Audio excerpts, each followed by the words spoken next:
నమస్తే, welcome to స్వతంత్ర news. నేను మణిశ్రీ. మిడ్ డే డిబేట్కి స్వాగతం. ఒకప్పుడు ఒక్కరు ముద్దు అన్నారు, ఇప్పుడేమో ముగ్గురు పిల్లలు ముద్దు అంటున్నారు. ఒకప్పుడు జనాభాను నియంత్రించాలని కోరిన ప్రభుత్వాలు ఇప్పుడు పాపులేషన్ పెంచడంపై దృష్టి పెట్టాలని అంటున్నారు. మరి ఇప్పటి వరకు కుటుంబ నియంత్రణకు ప్రాధాన్యం ఇచ్చిన వారు ఇప్పుడు సడన్గా పాపులేషన్ మేనేజ్మెంట్పై చర్చిస్తున్నారు. మరి జనాభా పెరిగితే ఆదాయ వనరుల మాటేంటి? పిల్లల భవిష్యత్తుకు ప్రభుత్వాలు ఎలాంటి భరోసా కల్పిస్తున్నాయి? ఇలాంటి అంశాలపైనే ఇవాల్టి మిడ్ డే డిబేట్లో చర్చిద్దాం.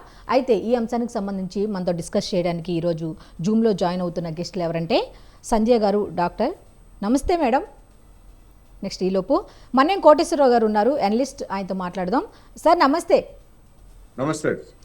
బండారు రామ్మోహన్ రావు గారు కూడా జాయిన్ అయ్యారు, అనలిస్ట్. సార్ నమస్తే. నమస్తే. మన్యం కోటేశ్వరరావు గారు, ఇప్పుడు జనరల్గా ఒకప్పుడు ప్రభుత్వాలు ఏమన్నాయి అంటే కుటుంబ నియంత్రణ చాలా ముఖ్యము అన్న ప్రభుత్వాలు ఇప్పుడు సడన్గా జనాభా పెరుగుదల మీద దృష్టి సారించాయి. ఎందుకంటారు? హలో కోటేశ్వరరావు గారు, అర్థమైందా నా ప్రశ్న? వాయిస్ బ్రేక్ అవుతుంది, కొంచెం వాయిస్ పెంచండి. ఓకే ఓకే, ఇప్పుడు ఓకేనా అండి? ఇప్పుడు ఓకే.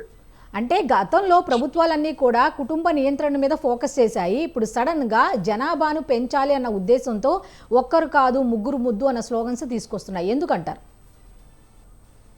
గతంలో జనాభా నియంత్రణ అనేటువంటిది ఆనాడు ఉన్నటువంటి పరిస్థితుల్లో అది సమర్థనీయమే.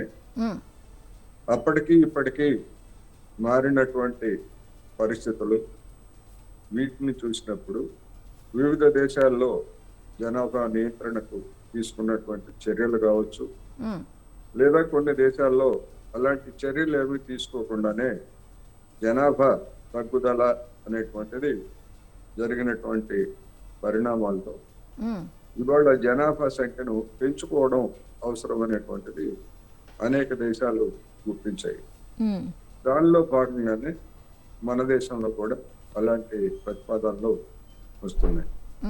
అయితే ఐరోపా దేశాలు కావచ్చు, అమెరికా, లేకపోతే రష్యా, చైనా ఇలాంటి దేశాల్లో ఉన్నటువంటి పరిస్థితులకి మన దేశంలో ఉన్నటువంటి పరిస్థితులకి చాలా తేడా ఉన్నటువంటి నేపథ్యంలో అవి జనాభా రీత్యా లేదా ఇతరత్ర చూసినప్పుడు డెవలప్ చెంది వాటి యొక్క జీవన పరిస్థితులు అవన్నీ మెరుగుపడి వాటి అవసరాల కోసం జనాభాని పెంచుకోవడానికి మళ్ళా ప్రయత్నిస్తూ ఉంటే మన దేశంలో కనీస అవసరాలు తీరినటువంటి జనాభా ఇప్పటికీ గణనీయంగా ఉన్నప్పుడు మళ్ళా పిల్లల్ని అదనంగా కనమని లేకపోతే జనాభాను పెంచమని చెప్పేటువంటి వాళ్ళు మరి మిగిలినటువంటి దేశాల్లో ఏవైతే సామాజిక పరమైనటువంటి బాధ్యతల్ని, అంటే పిల్లలు కావచ్చు లేకపోతే యువతి యువకులు కావచ్చు, మొత్తం సామాజికమైనటువంటి భద్రతా చట్టాలను లేదా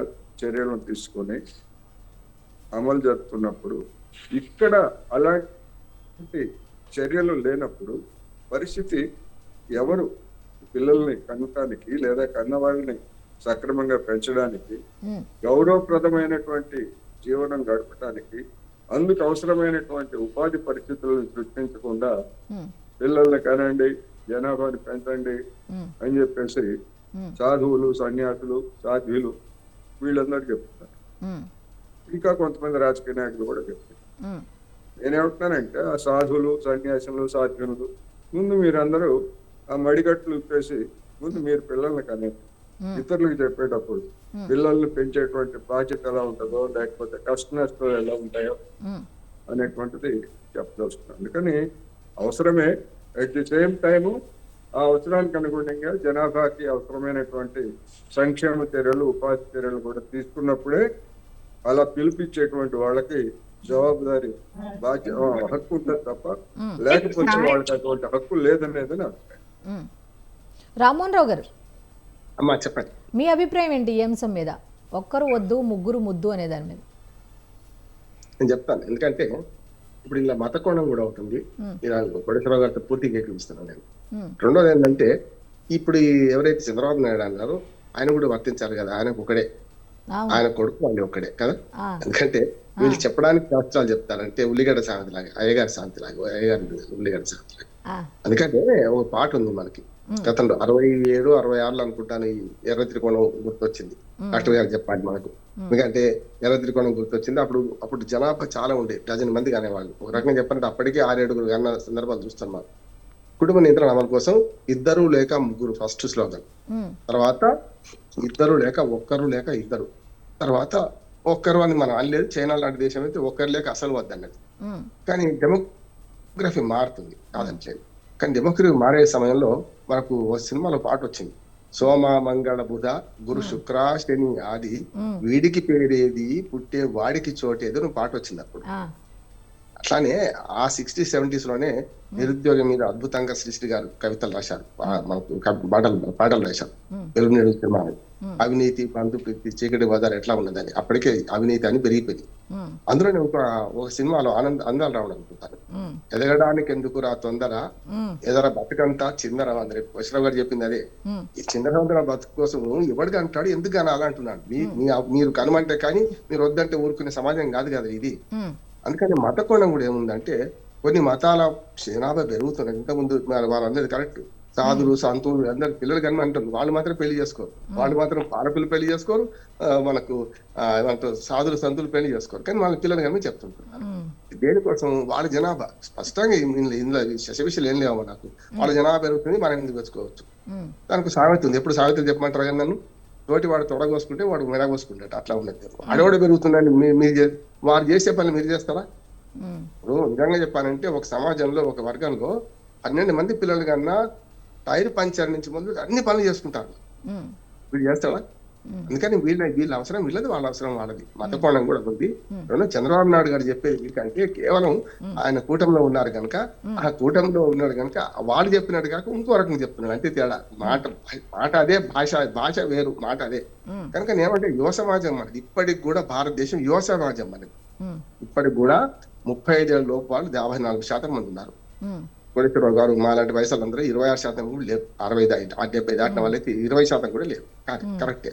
కానీ ఏమయ్యానంటే సామాజిక భద్రత కల్పించి పిల్లల కంటే ఆ పిల్లలకు గౌరవప్రదమైన విద్య, ఆరోగ్యము, వృత్తి ఇచ్చే అవకాశం ఉన్నప్పుడు, ఉపాధి కల్పించే అవకాశం కూడా మీరు పిల్లలకి అనుమానం చెప్పకపోయినా కంటాడు ఎవరికేమన్నా. ఇప్పుడు అన్ని ఆవిష్కరణ మూలం అవసరాలు అన్నట్టు అవసరాలు నియంత్రిస్తాయి కదా. మరి ఇద్దరు పిల్లల్ని చదివించాలంటే LKG నుంచి ₹1,00,000 ఫీజు కట్టాలి. ఇంకా నేను తక్కువ చెప్తున్నాను, ₹1,00,000 3-4 లక్షలు LKG నుంచి. ఎవరు భరించాలి? ఎక్కడి నుంచి భరించాలి? ప్రభుత్వ విద్యని నాశనం చేస్తుంది, ప్రభుత్వ వైద్యాన్ని నాశనం చేస్తుంది, మౌలిక వసతులు నాశనం చేస్తుంది, అప్పులు తీసుకురాబడుతుంది, అనుచిత ఉచితాలు ఇవ్వబడుతుంది. ఇక వాడు ఎందుకు అంటాడు, ఎట్లాగ అంటాడు అంటున్నా. మీరు చెప్పేది ఒకటి ఉండాలి కదా. ఇంకా పిల్లల్ని కనడం ఎక్కువ చేసిన కొద్దీ మీకు ఎక్కువ ఇన్సెంటివ్ ఇస్తా అంటున్నాడు. మీరు ఇచ్చే ఇన్సెంటివ్ పీనట్స్ లాంటివి, ఎందుకు పనికిరాదు అంటున్నాడు. వాడి స్కూల్ ఫీజులో పుస్తకాలకు కూడా పనికిరాదు, వాడి డ్రెస్కు పనికిరాదు. అటువంటి దాన్ని పట్టుకొని మీరు ఇవన్నీ బాగా చేసుకుంటా ఇప్పుడు పిల్లల్ని కానండి అని చెప్పి చంద్రబాబు నాయుడు చెప్తున్నారంటే విభాగం ఏం లేదు. ఆయన ఒక కూటమి పార్టీకి ప్రాతినిధ్యం వహిస్తున్నారు కనుక వాళ్ళు చెప్పే పద్ధతి వేరు, వీళ్ళు చేయని చెప్పే పద్ధతి. ఇద్దరు మాత్రం లక్ష్యం ఒకటే, జనాభా పెంచమనుకున్నారు. జనాభా పెంచమంటే పెరిగేది కాదు, వద్దట్టు ఊరుకునేది కాదు. ఎవరు అవసరం రీత్యా, ఎవరి కుటుంబ రీత్యా వాళ్ళు పెంచుకుంటారా, ఉంచుకుంటారా, అసలు కనకుండా ఉంటారా అని. రెండోది శిశు మరణాల సంఖ్య కూడా తక్కువైంది. డాక్టర్ గారు చెప్తారు, శిశు మరణాల సంఖ్య కూడా తక్కువైంది. మన నిజంగా చెప్పాలంటే ఇప్పుడు ఆ లెక్కన చాలా వరకు మన కొన్ని బాలారిస్టాలు అంటారు, చాలా తక్కువైంది కాదంటలేదు. ఇమ్యూనైజేషన్ విషయంలో కానీ మన భారతదేశం అద్భుతంగా 3 రంగాలు అద్భుతంగా రాణిస్తుంది. 3 రంగాలు బాగా పనిచేస్తున్నాయి మనిషిగా. నెంబర్ 1 జనాభా లెక్కలు, సమస్య లేదు. అర్ధరాత్రి రేపు 2020 చేస్తున్నారు కదా, 12 గంటల రాత్రికి అర్ధరాత్రి మార్చి 31, 2027 నాడు, ఇంకా సంవత్సరం తర్వాత అనుకోండి, ఫుట్పాత్ మీద నాడు సర్వే చేస్తారు. ఇమ్యునైజేషన్ ప్రపంచవ్యాప్తంగా ఇంత జనాభా ఉన్న దేశం ఏది లేదు కనుక ఇమ్యునైజేషన్ విషయంలో మనం అద్భుతంగా చేస్తాం.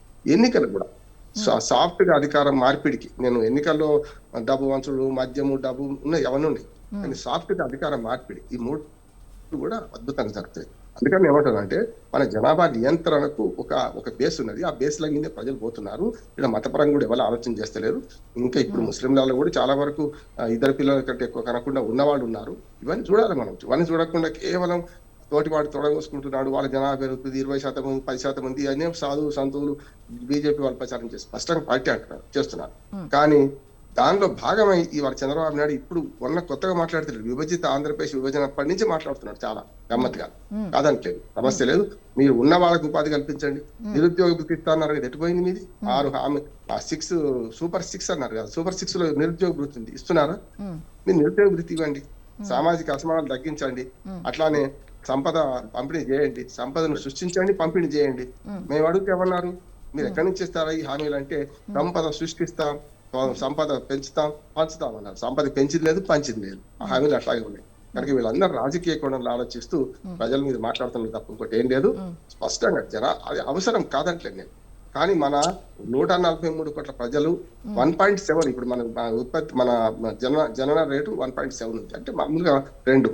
కానీ అది దక్షిణ భారతదేశంలో, ఉత్తర భారతదేశం 2.5, 3 దాకా ఉన్నది, 2.7 దాకా ఉన్నది.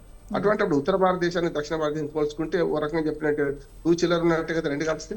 కనుక ఈ రేటు సరిపోద్ది అంటున్నాను నేనైతే.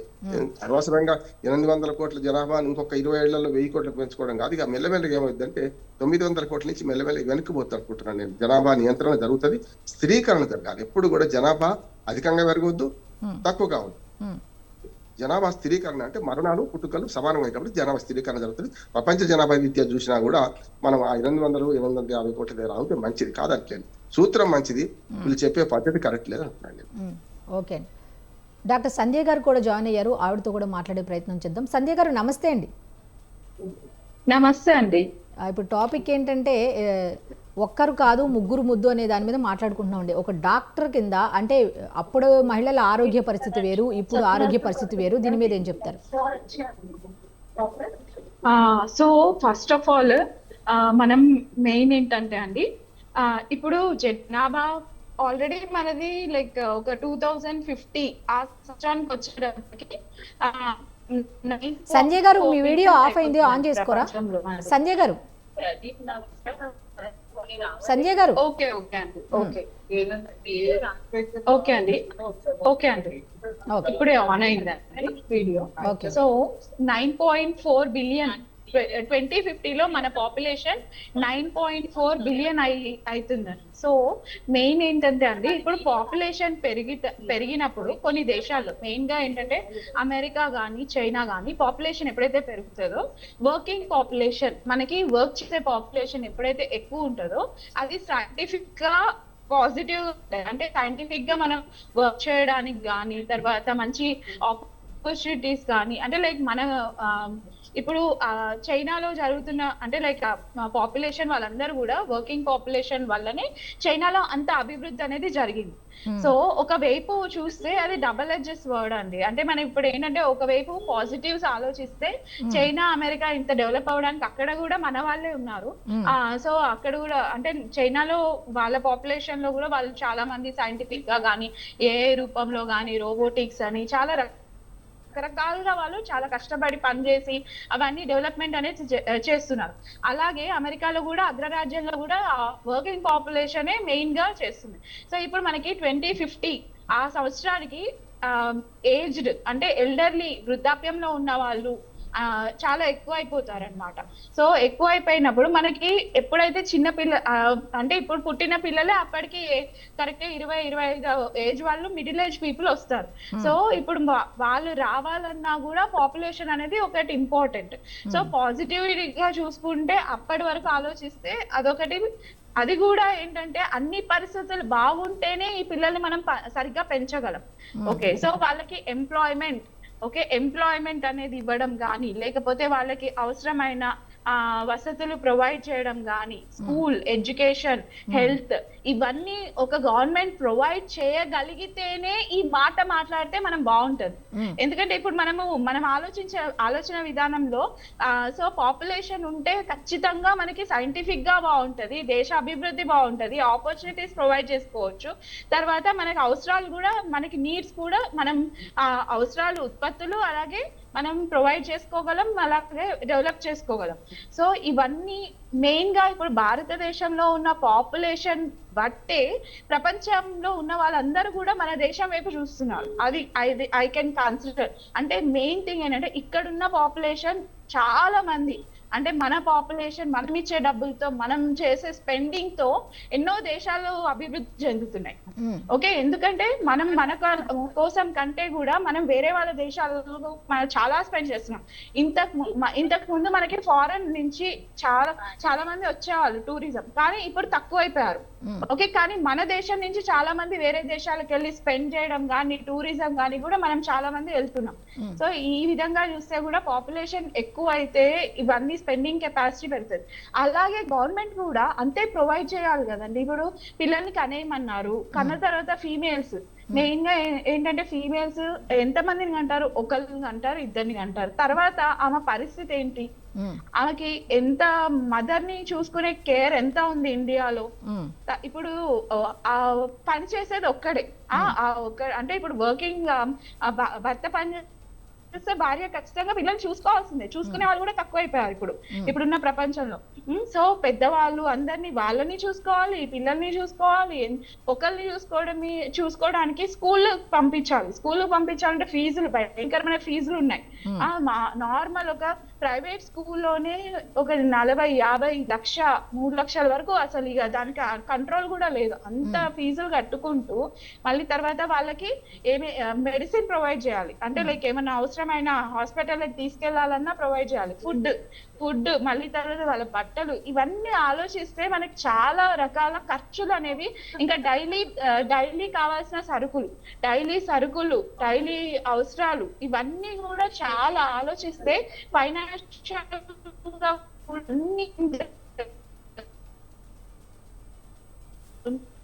ఆలోచన పెట్టుకోవాలి ఇప్పుడున్న ప్రపంచంలో. జస్ట్ ఊరికే పిల్లల్ని కనేయడం అంటే ఈజీ కాదు. జస్ట్ వాళ్ళకి మనం ప్రొవైడ్ చేయకూడదు.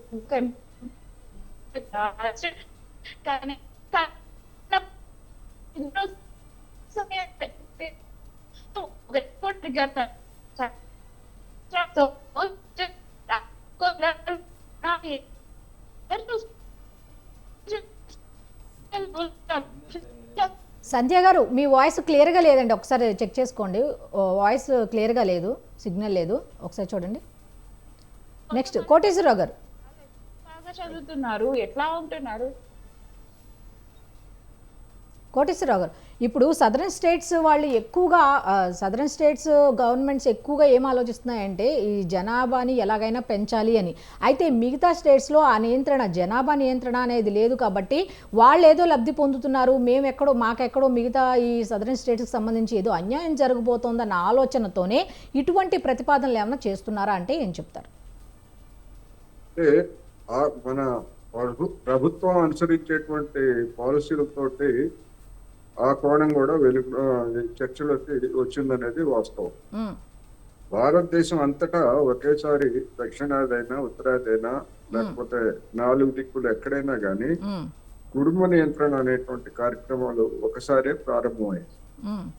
కానీ ప్రారంభమై 60 సంవత్సరాలు గడిచిన తర్వాత లేదా 70 సంవత్సరాలు గడిచిన తర్వాత ఇప్పుడు చూసుకుంటే జనాభా అసమతూకం, జనాభా వృద్ధిలో కొన్ని రాష్ట్రాలు డబల్ ఉంటాయి, కొన్ని రాష్ట్రాలు తక్కువ సగం ఉన్నటువంటి పరిస్థితి ఎందుకు వచ్చింది అని చూసుకున్నప్పుడు దక్షిణాది రాష్ట్రాల్లో ఉన్నటువంటి విద్య, అదేవిధంగా ఉపాధి అవకాశాలు, ఇవన్నీ కూడా సహజంగానే ఎక్కడైనా అభివృద్ధి చెందినటువంటిది ఏ దేశాలను చూసినా గానీ అవి పెరిగిన తర్వాత పిల్లల సంఖ్య అనేటువంటిది తగ్గిపోయి తల్లిదండ్రులు కెరీరు లేదా వాళ్ళ పిల్లలు ఒకళ్ళిద్దరు మంచి కెరీర్ చూసుకోవాలనేటువంటి ధోరణి గతంలో పెరుగుతాయి.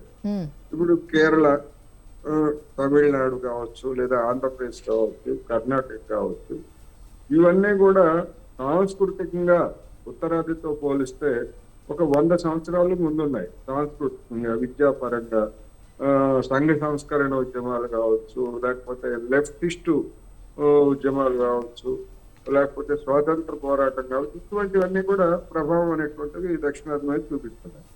అందుకని ఇప్పుడు వచ్చేసరికి జనాభా ప్రాతిపదికన నిధుల పంపిణీ అనే దానికి వచ్చేసరికి ఈ దక్షిణాది రాష్ట్రాల నుంచి కేంద్ర ప్రభుత్వానికి వెళ్లేటువంటి ఆదాయం ఎక్కువగా ఉంటా ఉంది. జనాభా ప్రాతిపదిక అనేసరికి అక్కడి నుంచి ఈ రాష్ట్రాలకు వచ్చేటువంటి వనరులు అనేటువంటివి తక్కువగా ఉంటాయి. అందుకని దీన్ని ఎట్లా శాస్త్రీయ పద్ధతిలో దీన్ని ఎట్లా పరిష్కరించాలి అనేటువంటిది ఇవాళ ప్రధానమైనటువంటి సమస్య. దాని గురించి ఎవరు పెద్ద సీరియస్ గా పట్టించుకోవట్లేదు. ఈవెన్ చంద్రబాబు నాయుడు గారు కానీ లేకపోతే ఇంకోళ్ళు కానీ దాని గురించి ఎప్పుడన్నా మాట్లాడారా? మాట్లాడితే నరేంద్ర మోడీ గారికి కోపం వస్తుంది. అందుకని ఇక్కడ పాయింట్ ఏంటి, చంద్రబాబు నాయుడు గారు లేదా నరేంద్ర మోడీ గారు, ఆయన ముఖ్యమంత్రి, ఆయన ప్రధానమంత్రి, వీళ్ళు అనుసరిస్తున్నటువంటి విధానం ఏమిటి? విద్య, వైద్యం వంటి సేవా రంగాలన్నింటినీ కూడా పూర్తిగా వదిలించుకొని ప్రైవేట్ రంగానికి అప్పగించాలి. అందుకనే స్కూల్స్ ఎంత దరిద్రంగా ఉండాలో గవర్నమెంట్ స్కూల్స్ అంత దరిద్రంగా ఉన్నాయి. ప్రభుత్వ ఆసుపత్రిలో వెళ్ళాలంటే అటు వెళ్ళాలంటేనే భయపడేటువంటి పరిస్థితి వచ్చాయి. మరి విస్తారమైనటువంటి ప్రజానీకానికి సేవలను అందించాల్సినటువంటి రెండు రంగాలని కార్పొరేట్లకు వదిలిపెట్టేసి మీరు పిల్లల్ని కానండి అని ఈ స్కూళ్ళకి వెళ్ళండి అంటే ఎవరైనా విశ్వసిస్తారా? వాళ్ళకి జవాబుదారీతనం ఉందా? పోనీ ప్రభుత్వాలు ఏమైనా పెట్టుబడులు పెట్టి ఉపాధి కల్పిస్తున్నాయంటే గతంలో పెట్టుబడులు పెట్టి సాధించినటువంటి ప్రభుత్వ రంగ సంస్థలను తెగ నమ్ముకొని లోటు బడ్జెట్లను పూడ్చుకోవడానికి మానిటైజేషన్ పేరుతోటి చేస్తున్నారు తప్ప ఏ బాధ్యత ఉంది వీళ్ళకి పిల్లల పట్ల, సమాజం పట్ల? మనం 2025 నాటికి ఎనీమియా ముక్త భారత్, అనీమియాని తొలగించాలని చెప్పేసి పెద్ద కబుర్లు చెప్పారు. ఇవాళ మహిళల ఆరోగ్యాన్ని కానీ లేదా పిల్లల ఆరోగ్యాన్ని కానీ మొత్తం యావత్ జనాభాకి సంబంధించి భారతదేశంలో అనీమియా, రక్తహీనత అనేటువంటిది ఒక పెద్ద సమస్యగా ఉంది. ఇటువంటి వాటిని పరిష్కరించకుండా ఇంకా మీరు పిల్లలు కానివ్వండి అంటే ఏమిటి, ఇంకా రక్తహీనత, బాణపొట్ట ఇట్లాంటి వాళ్ళందరినీ కూడా మీరు పెంచండి, గెలిసిబారిపోయినటువంటి వాళ్ళని, అనారోగ్యం ఇవన్నీ పెంచమని చెప్తున్నారు. వీళ్ళకి ఏం బాధ్యత ఉన్నది? అందుకని ముందు ఈ సమస్యలన్నింటినీ పరిష్కరించండి. ఈ పరిష్కరించేటువంటి క్రమంలో ఉపాధి లేకపోతే ఉద్యోగ అవకాశాలు పెంచేట్లయితే ఎవరి కుటుంబాన్ని వాళ్ళు సరి చేసుకునేటువంటి చైతన్యం గతంతో పోలిస్తే ఇవాళ ఉంది. అందుకని అవి చేయకుండా వాటన్నిటిని వదిలిపెట్టేసి సుభాషితాలు చెప్తున్నారు. ఒకళ్ళేమో మతకోవడంలో హిందువుల సంఖ్య తగ్గిపోతా ఉంది, ముస్లింల సంఖ్య పెరిగిపోతా ఉంది, అందుకని హిందువులు 4 పిల్లల్ని కనాలి అని ఒకటి చెప్తే ఒకటి 8 మంది పిల్లల్ని కనాలి. శ్రీకృష్ణుడు ఎవరు, మహాత్మా గాంధీ ఎవరు, ఎన్నవాడు, ఇట్లాంటి కబుర్లన్నీ చెప్తూ కూర్చున్నారు. మరి వాళ్ళకి ఏమన్నా బాధ్యత ఉందా? దేశం ఏమైపోతా ఉంది, ఆర్థిక పరిస్థితి ఏంటి, జనాభా పరిస్థితి ఏంటి అనేటువంటి ఏమీ లేదు. అందుకని ఈ సమస్య దానికి వచ్చేసరికి అటువంటి బాధ్యతాయుతమైనటువంటి చర్యలు చేపడితే ఎవరికైనా కానీ, చంద్రబాబు నాయుడు గారికైనా లేకపోతే మోహన్ భగత్ కైనా, నరేంద్ర మోడీ గారికైనా, ఎవరికైనా కానీ ఆ రైట్ ఉంటది. లేనప్పుడు ఎవరు పెంచాలి పిల్లల్ని? చంద్రబాబు నాయుడు గారు, జగన్మోహన్ రెడ్డి గారు 15,000 ఇచ్చి పుట్టిన ప్రతి వాళ్ళకి 15,000 ఇస్తాం మేమని చెప్పి చెప్తారు. 25,000 ఇస్తారంటండి. ఎన్ని రోజులు ఇస్తారు? ఆ డెలివరీ ఖర్చుల వరకు ఇస్తారంట, అంతకు మించి అవుతాయి కదా. అంతకు మించి అవుతాయి కదా. మరి అంటే మేము అంత 15,000 ఇచ్చేస్తాం, ఇంక మీరు పెంచుకోండి మొత్తం అంతా అని చెప్పేసి చెప్తే బాధ్యతాయుతమైనటువంటి మాటలేనవి. అందుకని ఖచ్చితంగా ఇది చర్చించాల్సినటువంటి అంశం ఇది అనేది నేను ఈ సందర్భంగా చెప్తాను. ఓకే ఓకే రామ్మోహన్ రావు గారు, చెప్పండి. మీ స్టైల్లో చెప్పాలంటే మంది ఎక్కువ అయ్యే కొద్దీ మజ్జిగ పలచనవుతుంది అంటారు కదా. అలాగా ఇప్పుడు ఒక పిల్లాన్ని ప్రస్తుత రోజుల్లో ఒక పిల్లాన్నే పెంచుకోలేక వాళ్ళని ఒక అనాథల్లాగా, ఒక రకంగా ఆ మాట అనొచ్చలేదో నాకు తెలియదు కానీ, ఆ కేర్ టేకర్స్కి వాళ్ళు అప్పచెప్పేసి ఆ స్కూల్స్లో, నర్సరీ స్కూల్స్లో పడేసి వీళ్ళు ఉదయం జాబ్కి వెళ్ళి రాత్రి వచ్చి ఆ పిల్లలు బిక్కుబిక్కుమంటూ అక్కడ ఏమయ్యారా అని ఇక్కడ టెన్షన్ పడుతున్నాయి. ఈ సమయంలో 3 పిల్లలు అంటే ఈజీ టాస్క్ అయితే కాదు అని కూడా చాలామంది చెప్పుకుంటున్నారు. ఎందుకంటే మీరు ఇందాక అన్నట్టు మాటలు చెప్పడానికి చెప్తారు కానీ రియాలిటీ లైఫ్లో ఉన్న వాళ్ళకి తెలుస్తుంది ఆ బాధ అంటే. వాస్తవాలు నిజమే అంటారు ఆ మాటకి? కరెక్టే కదమ్మా. ఈశ్వరమని మనుషులు ఉంటే దేశమే గతి బాగుపడున్నాయి అన్నాడు ఉదాహరణ. అట్లానే తిండి కలిగితే కండ కలదోయ్, కండ కల వాడేను మనుషు అన్నాడు. ఈశ్వరమని మనుషులు ఇప్పటికీ ఉన్నారు. ఇంతకుముందు పరిసరం గారు చెప్తే ఆరోగ్య గురించి చెప్పారు. నేను ఇంకొక కోణం కూడా చెప్తాను ఇక్కడ. ఎందుకంటే కొందరేమో స్వాములు, సంతులు ఉన్న పార్టీ వాళ్ళేమో వాళ్ళు పెళ్లి చేసుకోరు, పిల్లలు కాదు. ఇటు పక్కనేమో ఒక్కరిని కానివాళ్ళు, ఒక్కరు అస్సలు వద్దు అనే వాళ్ళేమో నీతులు చెప్తున్నారు ఈ మిగతా రాజకీయ పార్టీల వాళ్ళు. అదంతా ఒకటి. కానీ మొత్తం రాజకీయ ప్రాతినిధ్యం కూడా లోపిస్తుందనే దాని మీద కూడా ఒక చర్చ జరుగుతున్నది. ఎందుకంటే రాజకీయ ప్రాతినిధ్యం ఏంటంటే మనకు దక్షిణ భారతదేశంలో ఒక కేంద్రపాలిత ప్రాంతం, 5 రాష్ట్రాలు ఉన్నాయి. తెలంగాణ, ఆంధ్రప్రదేశ్, తమిళనాడు, కేరళ, అదే పుదుచ్చేరి, కర్ణాటక, పుదుచ్చేరి, మొత్తం 5 రాష్ట్రాలు కేంద్రపాలిత. ఇవన్నీ కలిపి ఎంత అనుకుంటున్నారు? 39 తమిళనాడు, 1 పుదుచ్చేరి, 40, 21 పార్లమెంట్ సీట్లు చెప్తున్నాను నేను. 21 కేరళ, 28 కర్ణాటక, మన 2 రాష్ట్రాలు 42, అంటే మనకు 17, 25, మొత్తం 42, అంటే కలిపి 131 సీట్లు. భారత పార్లమెంట్ లో 549 మంది ఉన్నారు. మన వాయిస్ కరువు అవుతుంది. దీనికి పరిష్కారం జనాభా పెరుగుదల కాదు, జనాభా పెరగాల్సిన అవసరం లేదంటున్నాను. దీనికి పరిష్కారం ఇప్పుడు 1971లోనే ఇందిరాగాంధీ గారు చూపించారు. 1971లోనే 76లో, అంటే 71 డిలిమిటేషన్ యాక్ట్ అంటాం దాన్ని, కానీ 73లో అమలైంది. 76 కల్లా అది వచ్చింది. అప్పుడు ఏమన్నారంటే, జనాభా నియంత్రణ చేసిన రాష్ట్రాలకు మరణ శాసనం కావద్దు, ప్రాతినిధ్యం తక్కువ కావద్దు అని చెప్పి ఆనాడే తక్కువైంది. యాక్చువల్ గా అప్పుడు 40 సీట్లు ఉన్న తమిళనాడు సీటు కోల్పోయింది. ఇట్లా చాలా మన దక్షిణ భారత్ నష్టపోయింది. కాకుండా 71లో ఏవైతున్నాయో, అంటే అంతకుముందు డిలిమిటేషన్ 2 సార్లు జరిగినాయి. 1951లో ఫస్ట్ టైం అయితే, 61లో రెండోసారి, 71లో మూడోసారి. అంటే అంతకుముందు 2 సార్లు జరిగిన దానిలో చూసుకుంటే మన రాష్ట్రం, మన ఈ 5 రాష్ట్రాలు నష్టపోయింది. కనుక దాని వరకు ఏంటంటే, ఎప్పుడైతే నష్టపోకుండా ఉండాలంటే 1971 జనాభా లెక్కనే ప్రతిపాదన తీసుకొని దాన్ని సవరించాలి, అంతకంటే మించి లేదని. అందుకని 2000 వాజ్పేయి గారు వచ్చినప్పుడు కూడా 2003, యాక్చువల్గా 2001 డిలిమిటేషన్ యాక్ట్ అది, కానీ 2003లో అమలైంది. నేను పార్లమెంట్ కి నా సంఘం ముందు పిటిషన్ పెట్టాను, 2001 జనాభా లెక్కల తర్వాత డిలిమిటేషన్ చేయమని చెప్పి. అందుకని ఏమంటున్నానంటే, ఆ డిలిమిటేషన్ లో 2025 సంవత్సరాల తర్వాత అప్పుడు జరిగింది, మళ్ళీ 25 సంవత్సరాలకి ఇప్పుడు 2027లో జరగబోతుంది డిలిమిటేషన్. అట్లా చూసుకుంటే ఏంటంటే, ఎప్పుడైతే ఈ ప్రాతినిధ్యం తక్కువ అవుతుందో దానికి పరిష్కారం ఏముంది? 1971 జనాభా ప్రతిపాదన తీసుకుంటే ఏం కాదు. ఇప్పుడు ఏమైందంటే, మన 2001 జనాభా లెక్క తీసుకున్నాక 5 రాష్ట్రాల జనాభా తక్కువైంది, అటు పెరిగింది. ఏమైందంటే అప్పుడు కూడా 71 జనాభా లెక్కలు తీసుకోమని వాజ్పేయి గారు ఆదేశించారు. అది కూడా సేమ్ ఇందిరాగాంధీ పాలసీ ఏది పెట్టిందో అదే 1971 జనాభా లెక్కల ప్రకారమే సీట్లు తగ్గించకుండా బట్టగట్టినాం. ఇప్పుడు మోడీ గారి కుట్ర ఏంటంటే, ఇప్పుడు ఈ కేంద్ర ప్రభుత్వం కుట్ర ఏంటంటే, రేపు పొద్దున 2027 జనాభా లెక్కల తర్వాత డిలిమిటేషన్ చేస్తారు. అప్పుడు ఏమైందంటే, ఉత్తర భారతదేశానికి సీట్లు పోతాయి, ఎక్కువ పెరుగుతాయి. ఈ ఉన్న సీట్లు అట్లే వస్తే 15 సీట్ల వరకు మన దక్షిణ భారతదేశం నష్టపోతుంది. ఉదాహరణకు తెలంగాణలో 1-2 పోతాయి, ఆంధ్రప్రదేశ్లో 3-4 పోతాయి, తమిళనాడులో 2-3 పోతాయి, కేరళలో 2 పోతాయి. ఇట్లా పుదుచ్చేరి ఉన్న తీసేయలేరు కనుక అది అట్లాగే ఉంటుంది. లక్షద్వీప్ అట్లాగే ఉంటుంది. చెప్పకపోతే 132 లక్షద్వీప్ ఒకటి మర్చిపోయాను.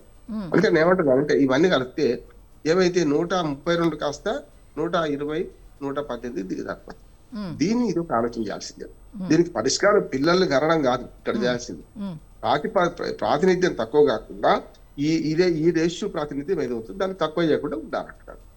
అట్లా కొన్ని ఉన్నాయి.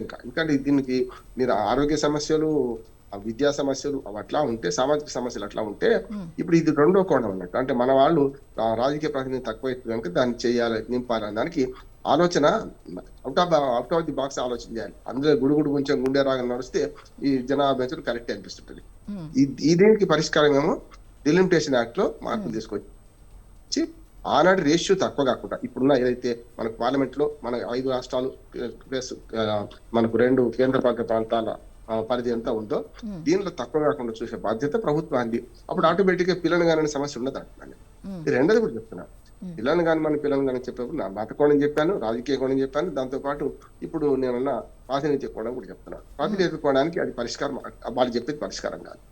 వాళ్ళు కూడా అసలైన పరిష్కారం ఏంటంటే, నిజంగానే పిల్లలు కానీ అనే ఆలోచన వాళ్ళకి వస్తే 2 ఉన్నాయి. ఒకటేమో ఒక పరిష్కారం ఏమో విద్యా ఆరోగ్య వసతులు మెరుగుపరచడం, నిరుద్యోగాన్ని నివారించడం. నేను చెప్పాను ఎదగడానికి ఎందుకు రా తొందర, ఏదైనా బతకంతా చిందర వందర బతుకు కోసం పిల్లలు ఎందుకని బలి చేస్తారు? ఎవడైనా కూడా తన కన్న పిల్లలు కడుపు మన పేగుమంతాన్ని ఎందుకు నాశనం చేసుకుంటారు? రెండోది కూడా ఇంకొక కోణం కూడా చెప్తాను. ఇప్పటికే సంతాన లేమితో చాలా మంది బాధపడతారు. వాళ్ళ పిల్లలు లేరు, పెంచుకుందామంటే ఇచ్చేవాళ్ళు లేరు, పెంచుకోవడానికి చాలా అవరోధాలు చూస్తున్నాం. మననే ఆ మధ్యన సృష్టి తన సంతాన స్థాపన కేంద్రంలో ఎంత దుర్మార్గాలు చేసి చూసినాం. ఇది ఎందుకు చేస్తలేదు? నేను ఒక అంచనా చెప్తాను, ఒక సర్వే చెప్తాను. మనకు దేశవ్యాప్తంగా కూడా, ముఖ్యంగా దక్షిణ భారతదేశంలో పిల్లల పుట్టుక తక్కువ ఉండి, ముఖ్యంగా సంతాన లేమితోని కొన్ని లక్షలాది మంది, వేలుగా లక్షలాది మంది ఉన్నారు. వాళ్ళందరికీ పిల్లల్ని పెంచుకుందామని కోరుకున్నారు. కానీ చట్టాలు ఏం చెప్తున్నాయి అంటే, ఎంత దుర్మార్గం ఉన్నాయి చట్టాలంటే, మీరు అది మనకు, నేను అడ్వకేట్ ని కూడా కనుక చెప్తున్నాను, ఇమ్మోరల్ ట్రాఫికింగ్ కింద లెక్క తీసుకుంటున్నారు. ఒకవేళ ఎవరైనా నిజంగా నిజాయితీగా ఇస్తే కూడా అది చట్టబద్ధం కాకుండా ఉంటుంది. పెద్ద పిల్లల్ని పెంచుకోవడానికి కూడా, ఈ దత్తత తీసుకోవడానికి కూడా 8 ఏళ్ళు 10 ఏళ్ళు ఎదురు చూసాల్సి వస్తుందండి. మీకు 6 ఏళ్ళు 7 ఏళ్ళ పిల్లలు దొరుకుతున్నారు కానీ చిన్న పిల్లలు కావాలి, మాకు పసికందు కావాలి, మా తల్లిని ఓన్ చేసుకోవాలని తపన పడుతున్న తల్లిదండ్రులు ఎంతో మంది ఉన్నారు. మీరేమో పిల్లలు కమ్మంటున్నారు. ఆ పిల్లల్ని సాకలేక కూడా చంపేస్తున్నారు. చూస్తున్నాం కదా, పుట్టుకతో శిశువులను విడిచిపెట్టిన రోడ్ల మీద విడిచిపెట్టినారు. ఊయల అనే పథకం మన ఆంధ్రప్రదేశ్ లో తమిళనాడుకు ప్రవేశపెట్టారు. ఊయల అంటే దిక్కులేని పిల్లలు, వాళ్ళు మీకు ఇష్టం లేకపోతే ఆ ఊయలు వేసుకోండి, దత్తత ఇస్తామని. ఇప్పుడు శిశు విహార కేంద్రాల్లో 1000 మంది పిల్లలు ఉన్నారు. వాళ్ళు సాకుతున్నారు, తల్లిదండ్రి ఆధారం లేక ఉంటున్నారు. వాళ్ళందరినీ ఎవరికైనా ఇచ్చేయచ్చు కదా. దానికి కఠినతరమైన నిబంధనలు ఉన్నాయి అంటున్నారు. ఇప్పుడు దాంట్లో అక్రమంగా ఏం చేస్తున్నారు తల్లిదండ్రులు, పాపం పిల్లలు ఏం తల్లిదండ్రులు రకరకాల బాధపడి ఎట్లా వాడు తెచ్చుకుందాం అనుకుంటే ఎసర పాలవుతున్నారు. తెచ్చుకొని పెంచుకున్న తర్వాత ఉడకపోతున్నారు వీళ్ళను. ఎంత అంటే ఒక వంక పిల్లలు లేకుండా తాతాలాడుతున్న మనకు కంటిన్యూ పెడుతున్న వాళ్ళకు మీరు మార్గం చూపించారు. నేను స్పష్టంగా చెప్తున్నా, అడాప్షన్ నిబంధనలు మార్చండి. మీరు చిన్న పిల్లలను కూడా ఎవరైనా ఇక్కడ నిజంగా ఇస్తా అనుకుంటే మరి అందరూ కూడా డబ్బులు మారుతాయి, కాదంటలేదు. డబ్బులు మారొద్దు, ఇవన్నీ చట్టం చాలా చెప్తాయి. కానీ నేను ఏమంటున్నానంటే ఎవరికైతే ఇష్టం లేదో ఆ పిల్లల్ని నిజంగానే ఊయల పథకాన్ని పెట్టండి. వెంటనే ఎవరికి వాళ్ళకు దత్తత లీగల్ ఇచ్చేసింది. అప్పుడు తల్లిదండ్రులు, పిల్లలు లేని తల్లిదండ్రులు చాలా సంతోషపడతారు కదా, పెంచుకుందాం అనుకుంటున్నారు కదా. ఆర్థిక స్తోమత ఉంది, మన అన్ని రకాల స్తోమత ఉంది. పిల్లలు లేకపోతే చాలా మంది బాధపడుతున్న వాళ్ళకు మీరు మార్గం ఏం చూపెడుతున్నారు? ఇదంతా నేను లక్షలాది మంది అంటున్నాము. నేను లిటరల్గా చెప్తున్నాను, లక్షలాది మంది ఉన్నారు. నేను సర్వే చేస్తాను దీనిగా. మీరు ఇప్పుడు అక్రమంగా జరుగుతలేదంటారా? చాలా కేంద్రాలలో అక్రమంగా పిల్లలు పుట్టగానే 10 లక్షలకి 20 లక్షలకి అమ్ముకుంటారు. రెండోది చెప్తున్నాను, చాలా కేంద్రాలలో సృష్టి మన ఒకటే కాదు, సంతాన సాఫల్య కేంద్రాల్లో దుర్మార్గంగా అండాలు తీసుకొని మన సంతానలేమితో బాధపడుతున్న మా భార్యాభర్తలను మానసిక వేదన గురి చేస్తూ పిల్లలు పుట్టించి రకరకాల అమ్మేసుకుంటున్నారు. చూస్తున్నాం కదా, మన సృష్టి దానిలో ఏం చేశారు, మీరు ఎక్కడో పుట్టిన పిల్లలు తీసుకొచ్చి వాళ్ళు DNA పరీక్ష పోతే బయటపడదు, అప్పటిదాకా బయటపడలే కదా. నేను దీనికి పరిష్కారం చూపించండి. నేను లక్షలాది మంది పిల్లలు దత్తత చేయబడతారు, లేకుంటే చంపబడరు, శిశు హత్యలు జరగవు. చాలా మంది పిల్లల్ని ఎట్లా పెంచుకోవాలని మన కుంతిదేవుల అపర కుంతీలు చాలా మంది ఉన్నారు దేశంలో. వాళ్ళందరినీ కూడా రోడ్ల మీద పడేస్తున్నారు, చంపేస్తున్నారు, కుక్కలు బిక్క తింటున్నాయి. మీరు దీన్ని అడ్రస్ చేసే దమ్ముందా?